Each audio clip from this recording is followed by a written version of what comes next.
ಹರಿ ಓಂ ತತ್ಸತ್.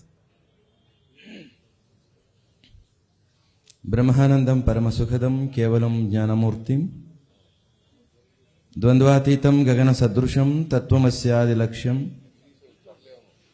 ಏಕಂ ನಿತ್ಯಂ ವಿಮಲಂ ಅಚಲಂ ಸರ್ವಧಿ ಸಾಕ್ಷಿಭೂತಂ ಭಾವಾತೀತಂ ತ್ರಿಗುಣರಹಿತಂ ಸದ್ಗುರುಂ ತಂ ನಮಾಮಿ. ಶ್ರೀ ವಿದ್ಯಾಂ ಜಗತಾಂ ಧಾತ್ರಿಂ ಸರ್ಗಸ್ಥಿತಿಲಯೇಶ್ವರೀಂ ನಮಾಮಿ ಲಲಿತಾಂ ನಿತ್ಯ ಮಹಾ ತ್ರಿಪುರ ಸುಂದರೀಂ.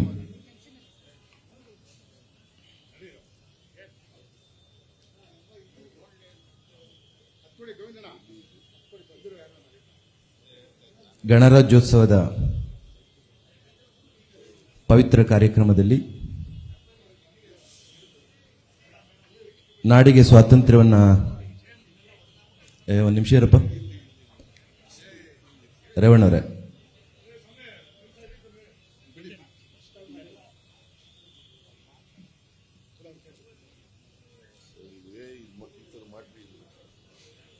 ನಾಡಿಗೆ ಸ್ವಾತಂತ್ರ್ಯವನ್ನು ತಂದುಕೊಡುವ ನಿಟ್ಟಿನಲ್ಲಿ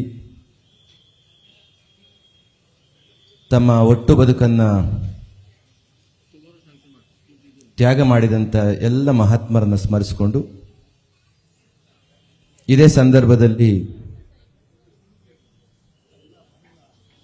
ನಾಡಿನ ಮುಖ್ಯಮಂತ್ರಿಗಳಾಗಿ ಕಾರ್ಯಕ್ರಮದ ಉಪಸ್ಥಿತಿಯನ್ನು ವಹಿಸಿರ್ತಕ್ಕಂಥ ಮಾನ್ಯ ಶ್ರೀ ಸಿದ್ದರಾಮಯ್ಯನವರ ಉಪಸ್ಥಿತಿಯನ್ನು ಸ್ಮರಿಸಿಕೊಂಡು ವೇದಿಕೆಯಲ್ಲಿ ಆಸೀನರಾಗಿರ್ತಕ್ಕಂಥ ಎಲ್ಲ ಗಣ್ಯ ಮಹಾಶಯರೇ, ಇಂದಿನ ಈ ಕಾರ್ಯಕ್ರಮಕ್ಕೆ ಬಂದಂಥ ಆಸ್ತಿಕ ಮಹಾಶಯರೇ, ಮಾತೆಯರೇ, ಮಾಧ್ಯಮ ಬಂಧುಗಳೇ,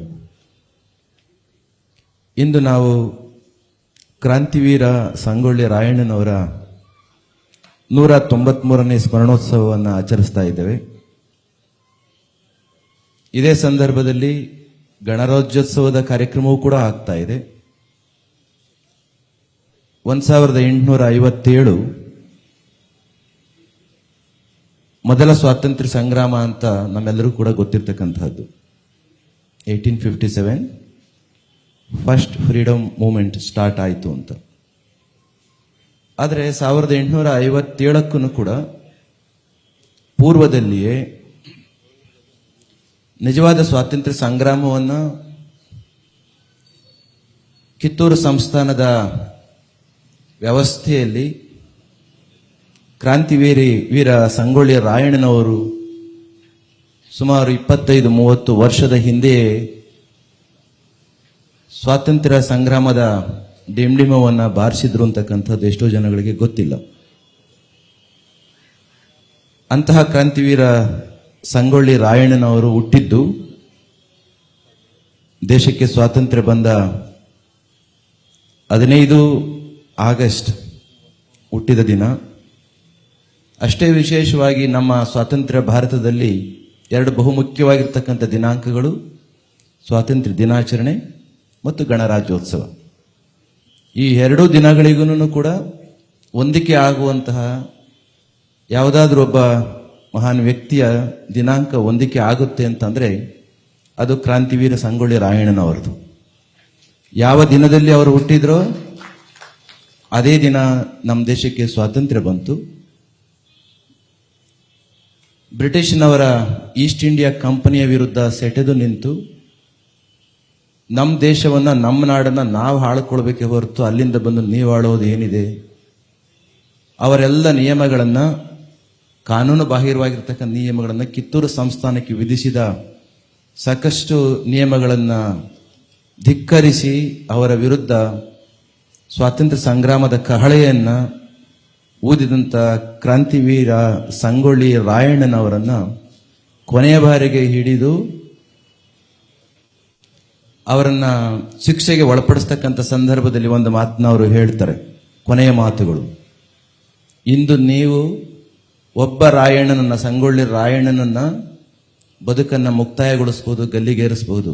ಆದರೆ ನೆನಪಿರಲಿ, ಮುಂದಿನ ವರ್ಷಗಳಲ್ಲಿ ಈ ದೇಶದ ಒಂದೊಂದು ಮನೆಯಲ್ಲಿ ಕೂಡ ಒಬ್ಬೊಬ್ಬ ಸಂಗೊಳ್ಳಿ ರಾಯಣ್ಣ ಹುಟ್ಟಿ ಬರ್ತಾನೆ ಅಂತ ಒಂದು ಮಾತನ್ನು ಅವರು ಹೇಳಿದರು. ಯೋಚನೆ ಮಾಡಿ, ಅವರ ಹುಟ್ಟಿದ ದಿನ ಸ್ವಾತಂತ್ರ್ಯ ಬಂತು. ಯಾವ ದಿನ ಅವರನ್ನು ಗಲ್ಲಿಗೇರಿಸಲಾಯಿತೋ ಅದೇ ದಿನ ಗಣರಾಜ್ಯೋತ್ಸವ ಒಟ್ಟು ನಮ್ಮ ದೇಶದಲ್ಲಿ ಹರಿದು ಹಂಚುಹೋಗಿದ್ದಂಥ ಎಲ್ಲ ರಾಜ್ಯಗಳು ಗಣತಂತ್ರದ ವ್ಯವಸ್ಥೆಗೆ ಒಳಪಟ್ಟ ದಿನ. ಈ ಎರಡೂ ದಿನಗಳು ಬಹು ಮುಖ್ಯವಾಗಿರ್ತಕ್ಕಂಥದ್ದು ನಮ್ಮ ಸ್ವತಂತ್ರ ಭಾರತದಲ್ಲಿ. ಅಷ್ಟೇ ಬಹು ಮುಖ್ಯವಾಗಿರ್ತಕ್ಕಂಥದ್ದು ಕ್ರಾಂತಿವೀರೆ ಸಂಗೊಳ್ಳಿ ರಾಯಣ್ಣನವರ ಬದುಕಿನಲ್ಲಿ. ಅಂತ ಮಹಾತ್ಮನನ್ನು ಸ್ಮರಿಸ್ಕೊಳ್ತಕ್ಕಂಥ ದಿನ ಇವತ್ತು ಕೂಡ ಎಲ್ಲ ಮಹಾತ್ಮರೊಂದಿಗೆ ಆಗ್ತಾ ಇದೆ.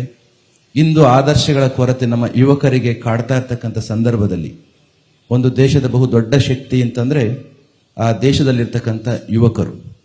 ಅದರಲ್ಲಿ ಕೂಡ ಜಗತ್ತಿನ ಸುಮಾರು 200 ದೇಶಗಳನ್ನು ಉಳ್ಳಂತ ಈ ಭೂಮಿಯ ಮೇಲೆ ಬಹು ಯಂಗೆಸ್ಟ್ ನೇಷನ್ ಅಂತ ಯಾವುದಾದ್ರೂ ಒಂದು ದೇಶ ಕರೆಸ್ಕೊಳ್ಳಿಕ್ಕೆ ಶಕ್ತಿ ಇದ್ರೆ ಅದು ನಮ್ಮ ಭಾರತ ಮಾತ್ರ.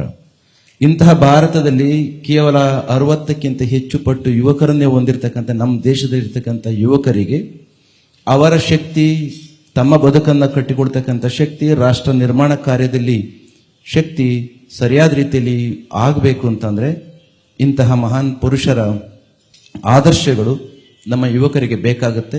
ಅದನ್ನು ಮನಗಂಡು ಅವರ 193ನೇ ಸ್ಮರಣೋತ್ಸವವನ್ನು ಆಚರಿಸ್ತಾ ಇರ್ತಕ್ಕಂಥದ್ದು ಬಹಳಷ್ಟು ಸಂತೋಷ ಕೊಟ್ಟಿದೆ. ಈ ಹೊತ್ತಿನಲ್ಲಿ ಗಣರಾಜ್ಯೋತ್ಸವದ ಒಂದು ಸಂಭ್ರಮ ಮತ್ತು ಕ್ರಾಂತಿವೀರ ಸಂಗೊಳ್ಳಿ ರಾಯಣ್ಣನವನ್ನು ಸ್ಮರಿಸಿಕೊಳ್ತಕ್ಕಂಥ ಇನ್ನೊಂದು ಕಾರ್ಯಕ್ರಮ ಬಹಳಷ್ಟು ಸಂತೋಷವನ್ನು ಕೊಟ್ಟಿದೆ. ಈ ಕಾರ್ಯಕ್ರಮಕ್ಕೆ ಬಂದಂಥ ಎಲ್ಲ ಸದ್ಭಕ್ತರಿಗೆ, ದೇಶಬಂಧುಗಳಿಗೆ ತಾಯಿ ಭಾರತೀಯ ಆಶೀರ್ವಾದ ಇರಲಿ ಅಂತ ಹೇಳಿ ನನ್ನ ಮಾತು ಮುಗಿಸ್ತೇನೆ. ಜೈ ಶ್ರೀ ಗುರುದೇವ್.